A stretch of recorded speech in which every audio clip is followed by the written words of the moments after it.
try a few people, and then you can find somebody that you really like. But you should, again, start doing that now. You've got 2 weeks, so you can find somebody that you like, find somebody that has a schedule that's good for you. So that's for the conversation. You've got to find some people. And then for the shadowing, you need a couple things. But first, you need some audios. You have to figure out what audios will you use for shadowing. And again, you need to try a few. You need to try several things first, because you might try one and it's too fast, right?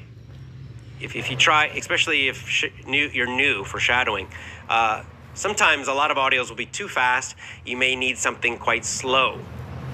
So you need to try several and figure out, okay, this is a good speed. So you find a few audios that are the right speed for you for shadowing. Then you're ready to use those. And then just use the same ones many, many, many times. Like, so for Japanese, for shadowing, I need something that's fairly slow. I can't shadow fast Japanese.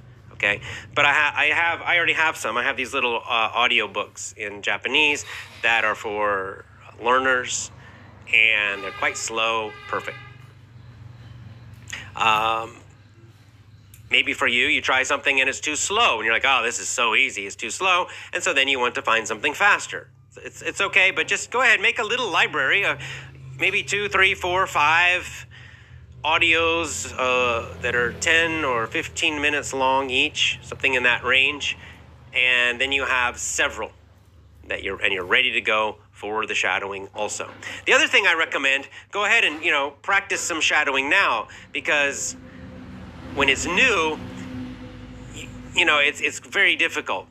Maybe you need a couple of weeks just to get used to the technique of shadowing, and if you have problems or questions, you can ask me on Gab, or you can ask during the show. And anyway, you'll be ready to go. You'll know how to do shadowing. You'll have your audios, everything ready.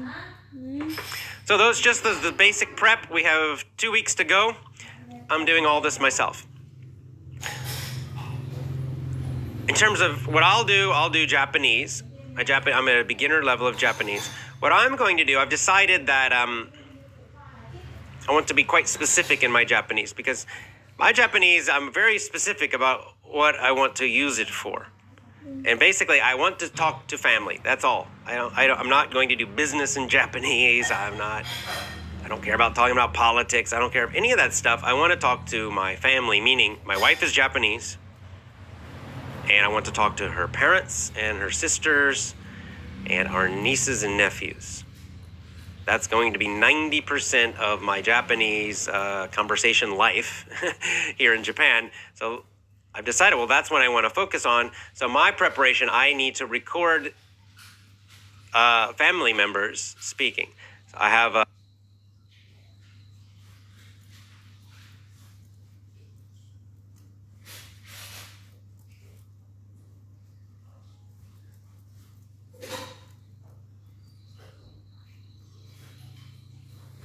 like her mom, or she calls her dad or her sister, will record it, and then I'll have it transcribed, and then I'll put it into link, and so then I can figure out the meaning of the words, and I'll be learning the exact Japanese that I want to learn from the exact people I want.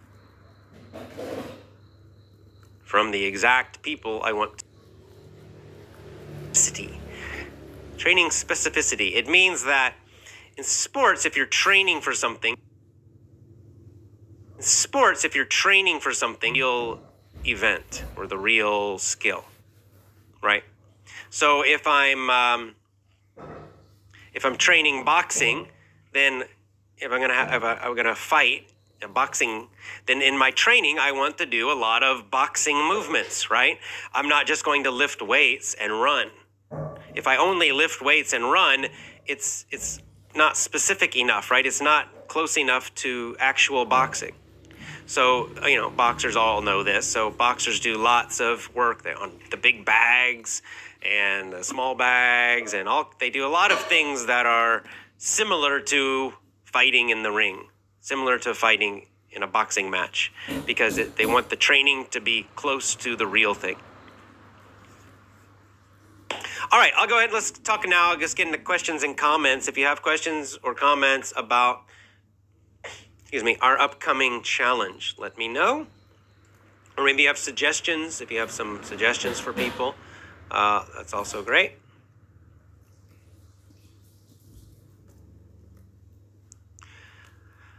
Okay, here's a question from Anat. Do native speakers get annoyed with the thick accent of a foreigner whose English is not his or her first language while she is delivering a lecture in the U.S.? Okay. So it sounds like, so someone is maybe in a university and they're giving a lecture, they're teaching, but their accent is very bad, meaning hard to understand. I'll just give you the hard truth. Yes, they do get annoyed. In that specific situation, I had this situation in university when I took statistics. I took a statistics class, and the main professor in the big class was, I believe he was Indian, and he had a very thick Indian accent and hard to understand for us Americans. And then, but the worst was they had what was called a lab. These were like the smaller classes where you could ask questions. And we had a Chinese lecturer, teacher in that class, and his pronunciation was so bad that nobody could understand him. It was very frustrating. And the reason it's frustrating is because, you're in the class, you're trying to learn something, you have questions, maybe there's some difficult parts you don't understand, and this person can't communicate well because they're very hard to understand. It was frustrating. I stopped going to the lab because I thought, this is useless. I can't understand this guy at all. So yeah, the truth is yes, because that's a professional situation. If you are teaching in English and you are teaching native speakers, then you are now in a professional situation, and yes, you need to have good pronunciation. It's a fair expectation. It's a fair expectation. If you're just talking to people socially, most people are pretty relaxed about it. Socially, you just go to a party, they might struggle, they might say, what, but people don't get annoyed. They understand you're a learner. So just basic socially, I think people are pretty relaxed. But if you get into a professional situation where they need to understand you, right? They don't care about your English. They're in a class trying to learn. They're trying to pass the class. So they just want to learn the information. And if they can't understand you well, yes, they probably will get annoyed. So if you're going to be doing public speaking and making money, or being in a professional situation where you're speaking like that, you need to work on your pronunciation. Yes, you should.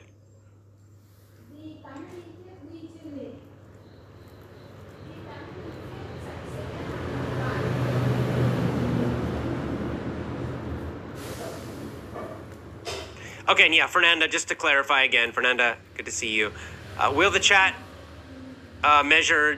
be measured separately from shadowing? Yes, they'll be both measured separately.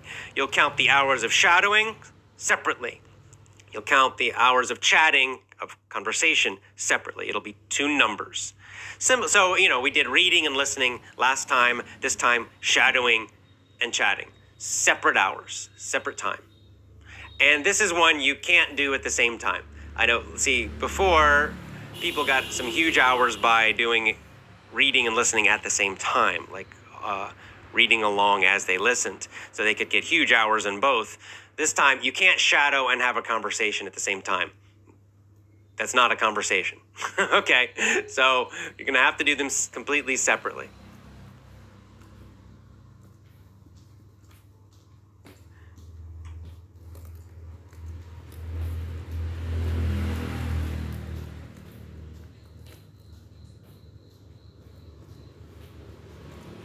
Okay.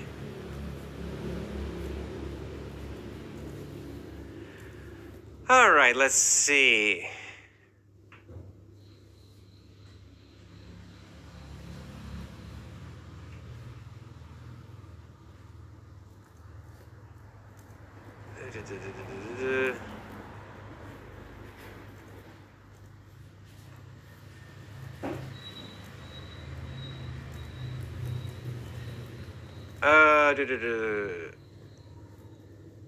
Okay, yeah, like Gloria says, when native speakers don't understand, they are kind. They listen a little bit.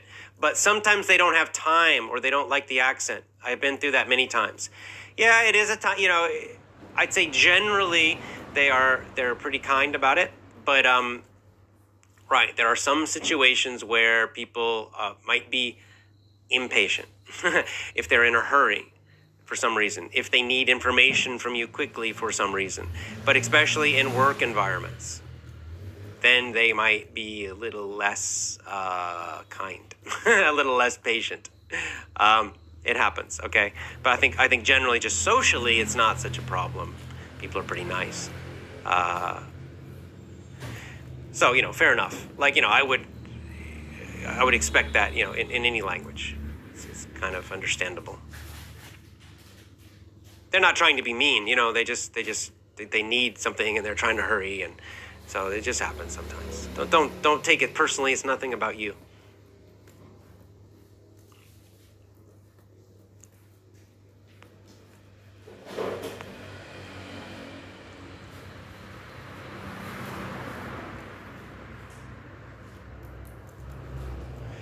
Okay.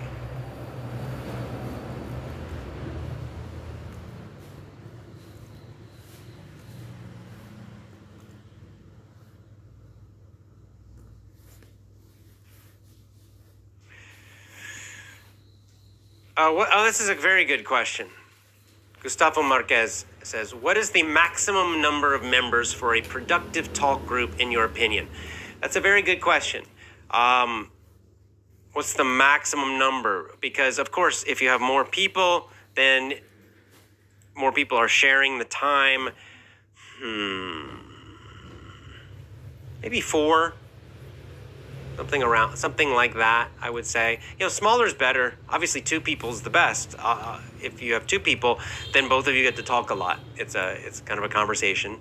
But it is normal if you, in social situations, you might go in a job, or you go to a party, or just go to dinner, then it's of course it's normal. There might be 3 of you, 4 of you, or 5 of you. And that can actually be a more difficult situation. Lots of people talking, people interrupt sometimes, they don't use full sentences, so it can actually be helpful to have a bigger group sometimes. You might try to mix it up. Sometimes you talk to one person only, and sometimes you have a group with maybe 4 or 5. I would say not more than 5. After 5, it really becomes too big. 4 or less, I would say. Just my kind of feel. I'd say, if you are, it also depends on your level. If you're lower level, then actually a bigger group can be helpful because it's less pressure on one person, right? If everybody's level's a little lower, then maybe you have 5 people, so you talk a little, someone else can talk. It's less pressure. You have more time to think about what to say. If you're quite advanced, you're quite fluent, you speak fairly well already, then you're able to speak a lot, then maybe just 2 is fine. So, yeah, it's up to you, but it's a very good question.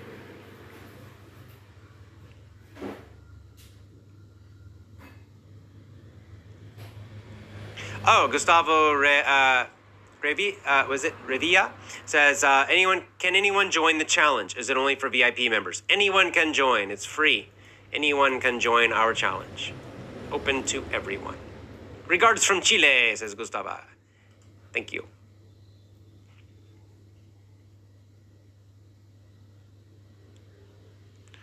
Bruno says, do you think I can learn good English without an exchange? Yeah, just focus on do the shadowing more. If for whatever reason, money or time or stress, if you want to avoid the chatting right now, it's okay. Just do the shadowing. Focus on the shadowing completely. It's up to you. That's why I like to do 2 parts to the challenges. Then you can choose the one that fits you best right now. I'm going to do mostly shadowing, I think.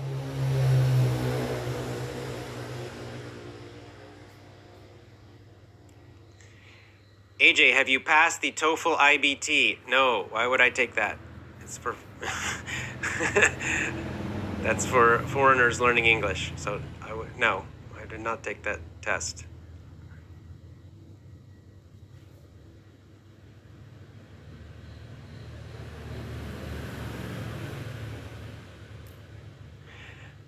Faisal says we want an English course about stock trading. I don't think I know enough about that to do a course about it.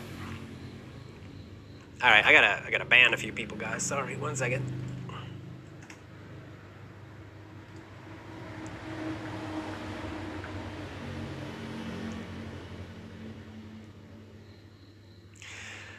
Okay, 1 second. I just gotta take care of clean up. Faisal says we want an mute it. 1 second, guys. 1 second.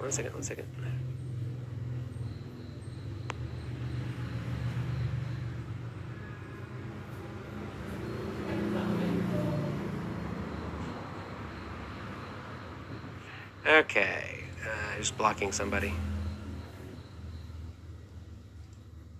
Okay, there we go.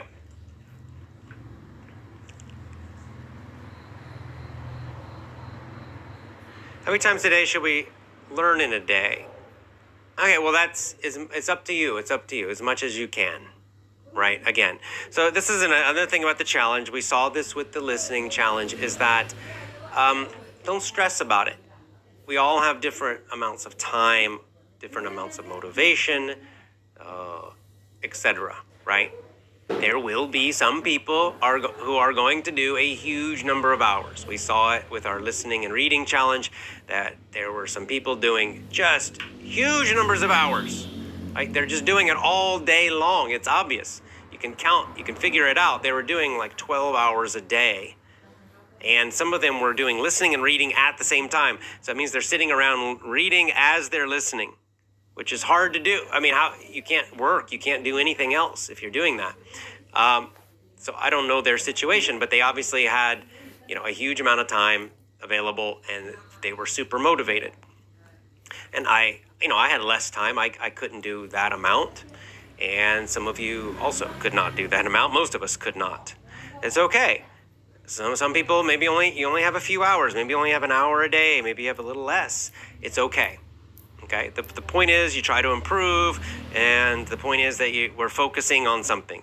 So we focused on input before, which is most important, and now we're going to focus on output. Speaking, specifically speaking. We're not doing writing, obviously. So we're going to focus on speaking, and it's just like a little motivation, a little positive pressure to do more speaking than we usually do. And the idea is after 3 months that we make improvements, that therefore we will improve. So that's all.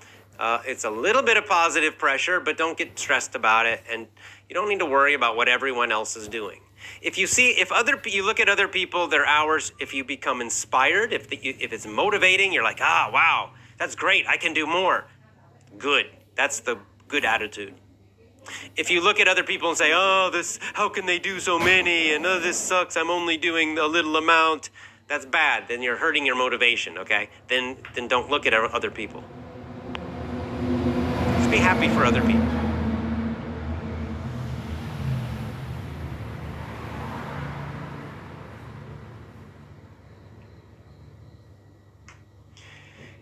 Ilana Khan says, is it like shadowing to read a book out loud when I'm listening to the same audiobook at the same time?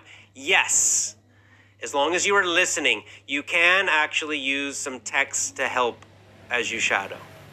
This comes from Argeles, so this is Dr. Argeles again, who's kind of the official expert, I guess. And he does say that you can do shadowing and read. If you have the text, you can use the text also. But you must have the audio. Just reading aloud, no. You have to, because it's so important, because you're trying to copy the speaker. You're trying to copy the pronunciation of the audio. If you have the text, you can use that to help you. What I recommend, though, is that don't only use text. I don't need these. If you have the text, that's fine, especially in the beginning when you're doing something new. But also a lot of benefit comes from shadowing without text, because it really forces you to listen carefully. If you don't have the text, you've got to listen carefully. So you can use text sometimes, but I recommend not always. Not always. Dario says, ciao from Italy. Ciao.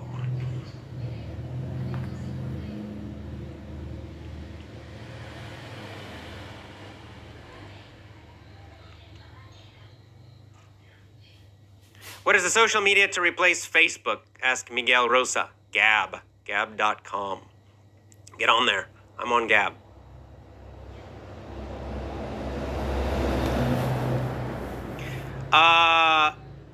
Andia says, how many times can we shadow a day? As much as you want. The challenge with shadowing is that it takes a lot of concentration. It's not easy. It's not passive, right? So sometimes with listening, right, you can listen to an audio in English, and you know, you're kind of doing other things, and you're kind of half listening, right? But you can't really do that with shadowing, because if you lose concentration, you can't do it, right? You can't speak at the same time. So it requires, at least for me, it requires quite a lot of concentration. That becomes tiring, right? I get tired after a while. Your mouth might get tired speaking. Your brain gets tired focusing so much. So do as much as you can, but there's probably a limit, right? There's just a limit where your brain, you're just like, I can't do it anymore. This happens to me with shadowing. And some days I can do more, and some days I can't do much at all. I'm doing it and just, It also, of course, it depends on how difficult is the audio. Sometimes I'll try to do something faster, and I can do it for maybe 10 minutes, and after 10 minutes, I can't do it anymore. Like my brain kind of turns off. Something slow.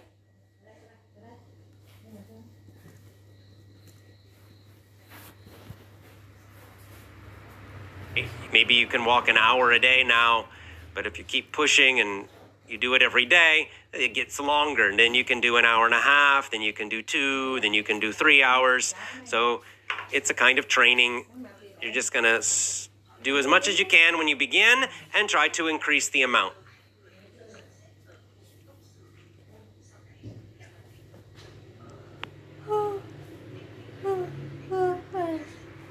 Hi to Indonesia. Cháu vừa ăn xong.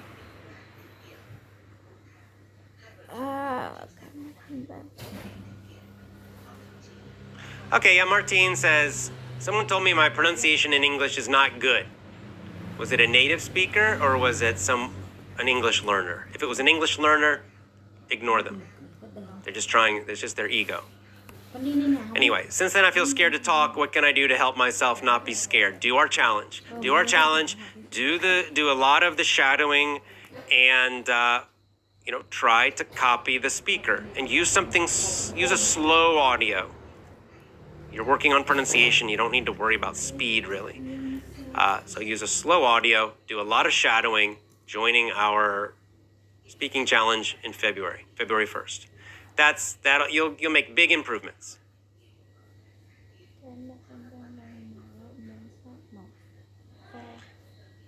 Far right channel, join the speaking challenge. You're ready for the switch, right? So there's just a point where we switch over and we focus on speaking. I'm doing it too early, but it doesn't matter.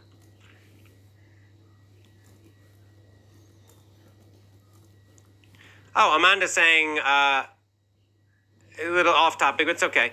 I'm reading your book. I'm thinking about the mini stories, how to use them in class with my students. Man, if you're teaching in, she's got a follow-up. The textbook, I would also like to use the mini stories in some way. Okay, here's what you can do, Amanda. If you're teaching in a class, you're teaching English in a class.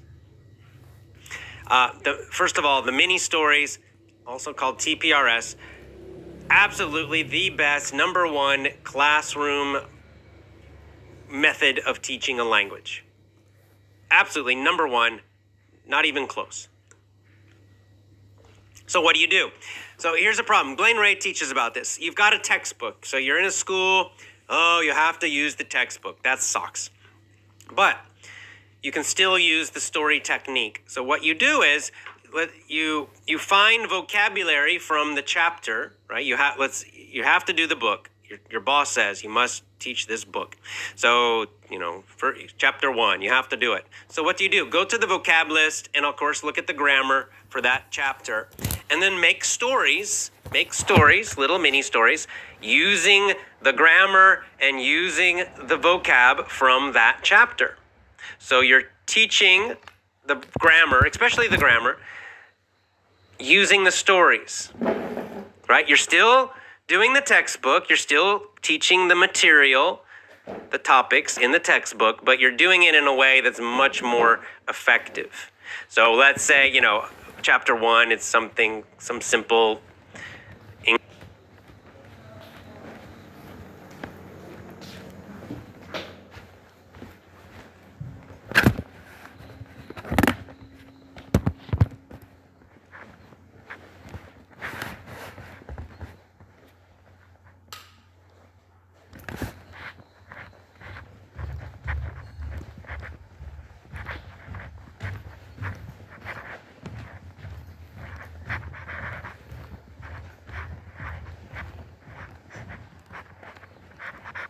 really great. It's much better than using the book directly.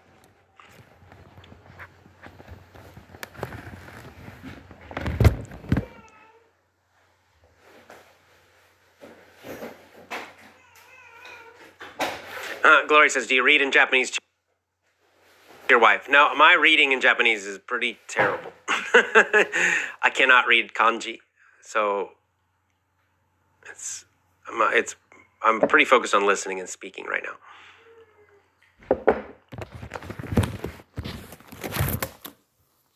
Alberton says, do you think it's bad to take a break? I took a break with my listening and now I want to go back. Do you think it's bad to take a break? I don't. I just took a break with Japanese. I took a 2-month break. I have done basically 0 Japanese except for the little bit I use in my life. But I just took a break. Things with my family got too busy and my brain was getting a little tired. So I took a break and now I'll go back. It's not a big deal. You can take breaks. You won't lose it. You won't lose it. So if you need to take a break, don't get stressed about it. Take a break, relax, and then come back. So now we're doing the challenge, right? So I said I took December and January. Basically, I'm doing nothing. And then I will start back up in February and we'll have 3 more months kind of intense, doing a lot. That's totally fine to do that. Kind of a wave, right?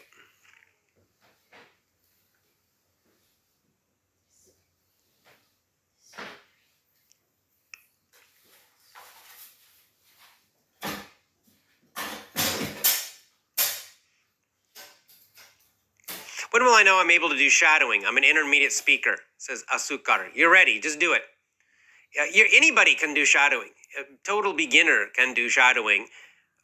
For a low beginner, they just need a slower audio, that's all. But anyone can do it. It doesn't matter the level. It's not only for advanced.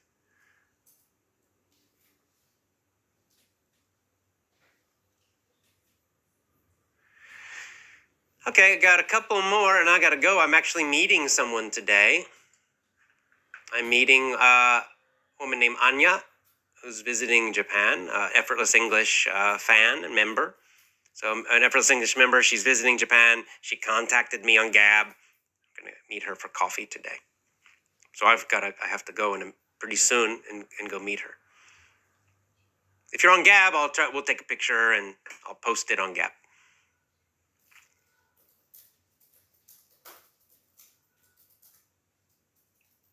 Thanks, Gustavo. Let's see.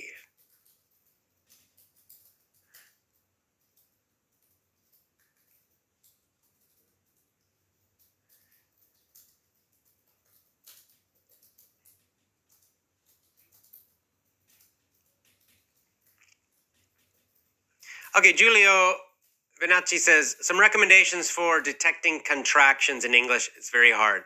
It can be very hard.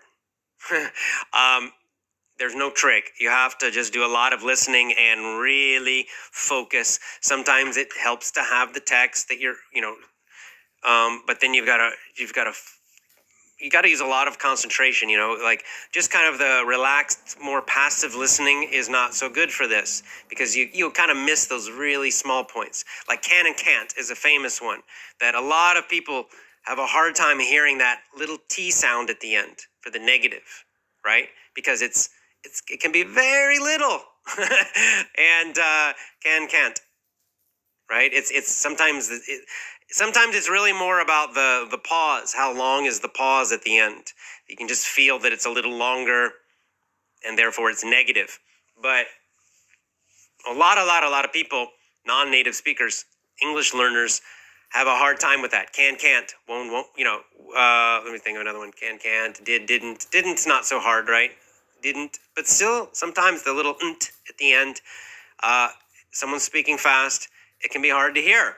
It's important because it totally changes the meaning of the sentence, negative or positive. Can and can't, I think, is probably the one most people really have a hard time hearing that can't, the T at the end, because native speakers, of course, do not emphasize the T. They just say can, can't. It's more of a nt. It's the little extra. It's almost a beat. If you think of it like music, like there's a little extra beat for the negative word can't. So I'm saying the T right now fairly clearly, so you can hear it. Can't. But a lot of people say I can't do it. I can't do it. I can't do it. Can't. It's almost not there. It's actually just a little pause, a little extra beat that tells you it's negative. How do you learn that? You got to listen, and you got to listen very carefully and focus a lot when you're listening on those contractions and hear that extra beat. Shadowing will help because then you actually will have to hear it and actually try to do it yourself, copying the speaker. And this will make you more aware, more focused. You'll notice it more. But it will take time. It's a common frustration. Don't be upset about it. I understand it's very hard to hear sometimes.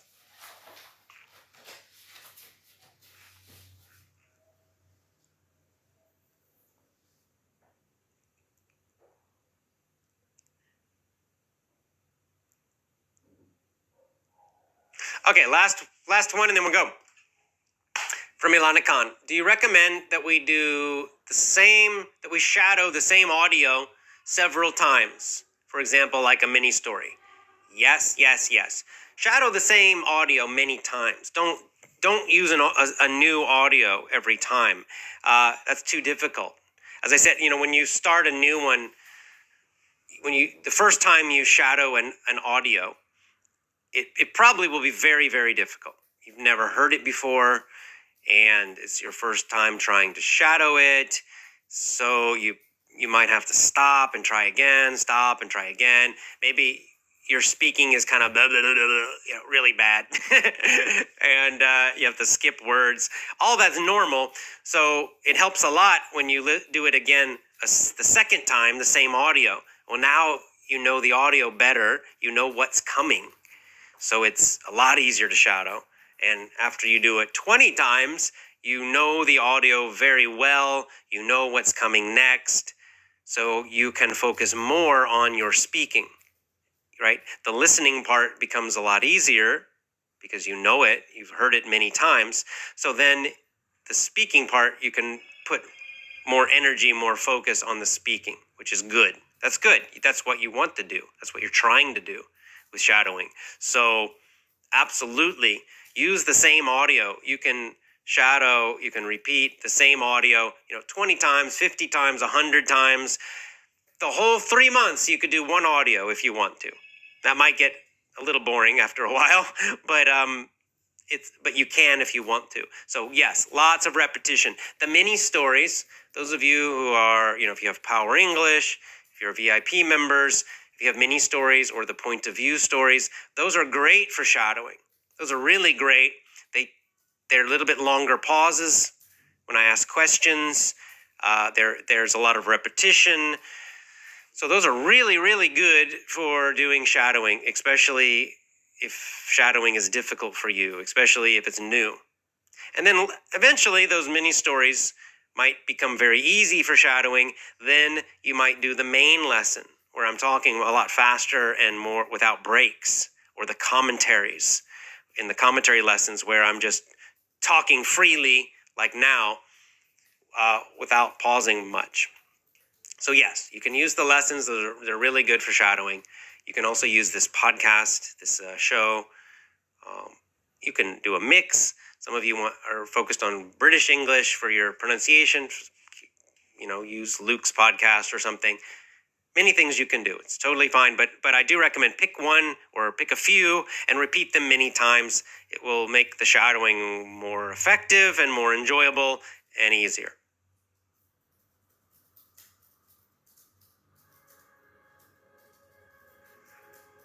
Welcome everyone joining live. Today we're going to talk about preparing for our next challenge. We have a challenge coming in about 2 weeks. Starting our next challenge. The next one's going to be speaking. I'm a little nervous about it myself. It's going to be a 2-part challenge, same as the last one. The last one was a listening challenge and reading challenge. It was basically input, right? So we had some people focused on listening, some on reading, some did a lot of hours in both. It's great. Well, this one's going to be focused on speaking, of course, but we'll have 2 ways. There'll be 2 different challenges, 2 parts of it. 2 ways you can work on, focus on, practice your speaking, your English speaking. So now's a good time to prepare. We probably need a little preparation. Like I know I do. I will do the challenge in Japanese, I've decided. I'm doing Japanese rather than Spanish. So anyway, let's talk about how to prepare. The 2 parts of our speaking challenge will be shadowing and conversation. And I should note that we'll start February 1st, February 1. February 1st, we will start the next challenge. It will be 3 months long. So February, March, and April. It'll take us, starting in the winter, get us through the winter into the spring, doing a lot of speaking, hopefully. A lot of hours of speaking. We'll use that same website to count our hours. It's called Challenge Runner. I'll share a link on Gab anyway. Don't worry about that now. I need to set it up. So anyway, February 1st. So the 2 parts, again, are shadowing and conversation. Why are we doing 2 parts? Well, because it's hard and sometimes can be expensive just doing the conversation only. So the shadowing you can do alone. You can do by yourself at home. You don't need another person. So that's what's great about the shadowing. You're still working on your speaking, the speaking muscles, getting those words out. It's great. It's something you can do by yourself. So that's the shadowing. But of course, the real test, the best way to practice speaking is an actual conversation, because then you have to really think and respond quickly, right? Because the other person's saying things and you have to answer questions and respond to what they're saying. And of course, it's also good listening practice, because you have to listen to the other person and understand what they're saying, and all of this happening very quickly in your brain. It's not easy. So we're going to measure those 2 things. We're just going to count hours, right? Same as our first challenge. We're just counting hours. It's just time. So time shadowing and time doing conversations. Let's talk about the conversations first. Who can you talk to? Anybody. It's just, you have to talk in English. That's the only requirement for you, okay, is to speak English. Okay, you can talk to other students. You can talk to other Effortless English members. Right? You do not have to talk to native speakers only. You can talk to native speakers. It's nice to talk to native speakers, of course, but you don't have to. You can also talk to each other. That's great, because then, again, you don't have to spend money. Sometimes with native speakers, you have to spend money, right?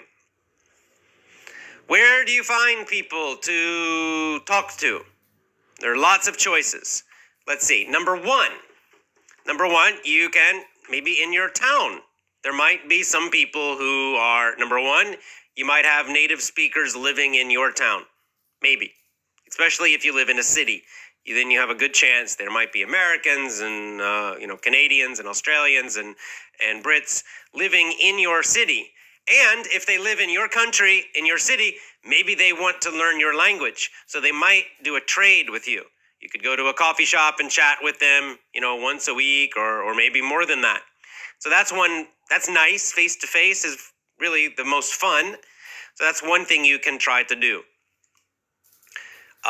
There are some websites you can find, I think meetup.com, I think it is. But anyway, there are some clubs in some cities, right, where they have what's called a meetup, basically just a social meeting to practice speaking English or other languages too. So for example, here in Osaka, I know there's a Spanish meetup group.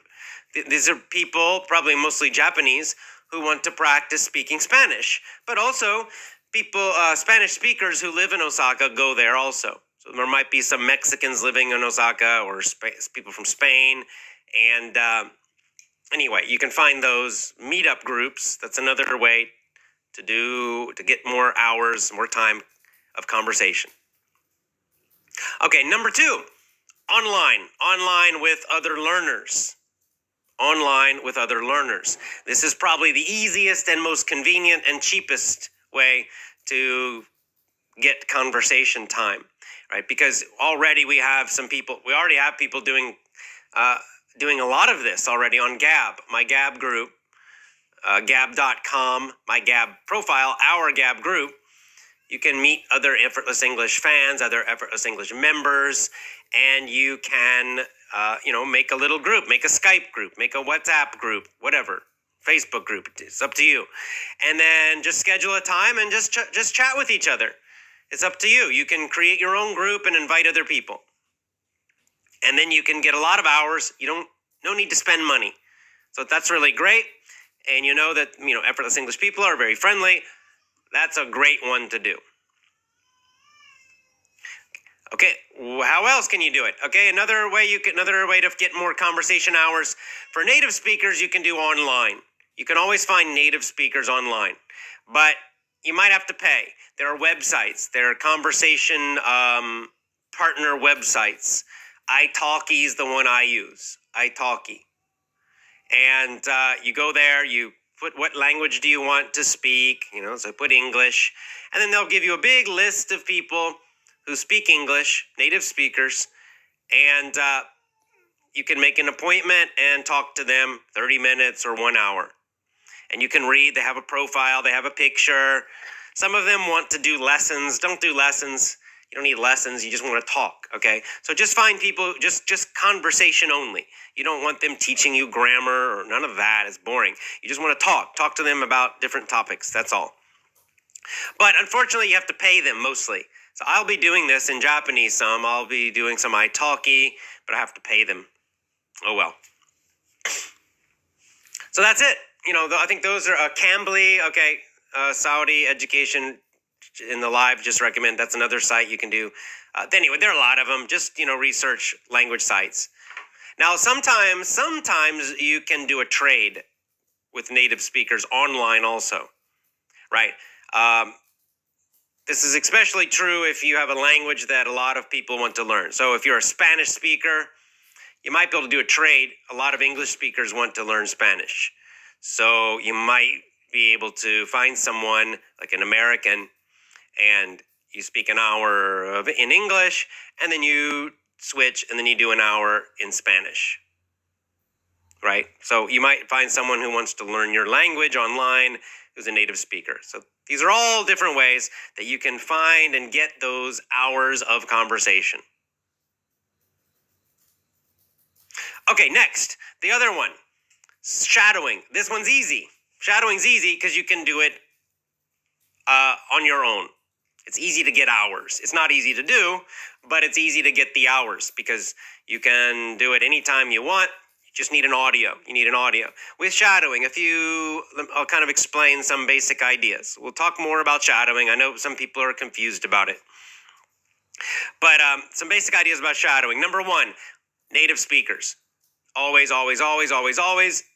use native speaker audios for shadowing. You can use anything from me. You can use my podcast. You can use my lessons. You can use another native speaker. It doesn't matter, but choose native speakers only, because you want to get, good pronunciation, etc., good fluency.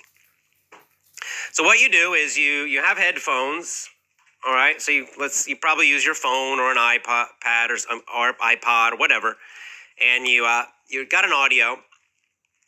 You got some headphones. What I do is if you use the little small headphones, that come with a phone or an iPod, that's fine. But if you have these big ones like I have that they kind of they block the sound. So what I'll do is I'll kind of, move one a little bit so I can hear myself talking, because you want to hear yourself too. So you play the audio and the audio starts talking. Hi, my name is AJ. Welcome to the Effortless English Show. So you hear the audio and then you speak with the audio. Okay, you do not pause. This is the hard part. This is the difficult part. You don't pause. You don't stop. You can, pause and then speak, pause and then speak. But in shadowing, you don't do that.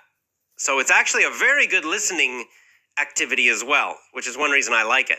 It forces you to listen very, with good concentration, very focused listening. So you're listening. So if the audio says, "Hi, I'm AJ. Welcome to the Effortless English Show," then you, at the same time, you say, "Hello, I'm AJ. Welcome to the Effortless English Show." You say exactly what I'm saying at the same time. Of course, you'll be a little behind me because you have to hear it first, but you're trying to speak at exactly the same time along with me. You're hearing it and saying it at the same time. That's the idea. There will, of course, be a small gap, a small delay. So this is quite a challenge. You have to hear it and say it at the same time. When you're saying it, a few ideas. Number one, in the beginning, you're just trying to say the words. So you're going to make a lot of mistakes. You're going to go, it probably will sound terrible. Your pronunciation probably will be terrible. Sometimes you just have to, you can't do it, right? You're kind of, and maybe you have to stop and take a breath and try again. Okay, this is all normal. Don't get upset about it. It's all normal. But you can use the same audio many days, okay? So the first time you try the audio, it's new. You're hearing it the first time. It can be very hard. But when you use the same audio, you repeat it. So after 10 times or 20 times, now you know it already. So it's a lot easier to shadow then. So anyway, the idea is that, eventually you can speak along at the same speed. You're speaking with the audio at the same speed. That's kind of step one. After you do that, step two, next, try to copy the pronunciation. Try to copy the speaker's pronunciation exactly. Copy the pauses exactly. The intonation, meaning when the speaker goes up and when the speaker goes down, right? The pitch, also called pitch in singing. Up and down, up and down. Try to copy that. Right? And of course, copy the sounds of the different words. So that's kind of step two. Step one, is the speed, okay, which is fluency. You want to speak at the same speed as the speaker, as the audio. And then step two, now you have the speed, so now you're going to try to improve all the other parts of pronunciation as you're shadowing. So those are the two main ideas of shadowing. Now there's another couple other parts of shadowing recommended by Dr. Argeles. Dr. Alexander Argeles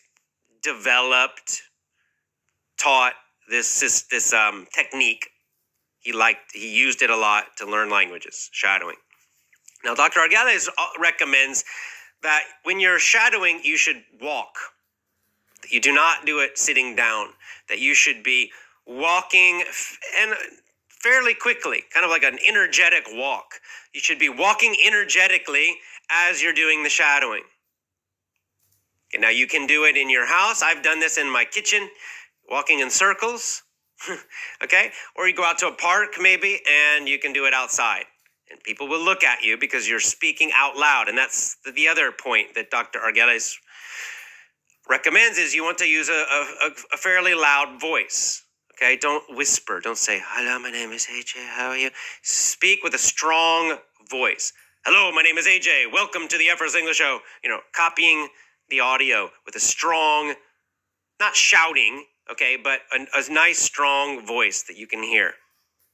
So if you're doing it outside, people might look at you like you're a little crazy because you're walking around and talking kind of loudly in another language.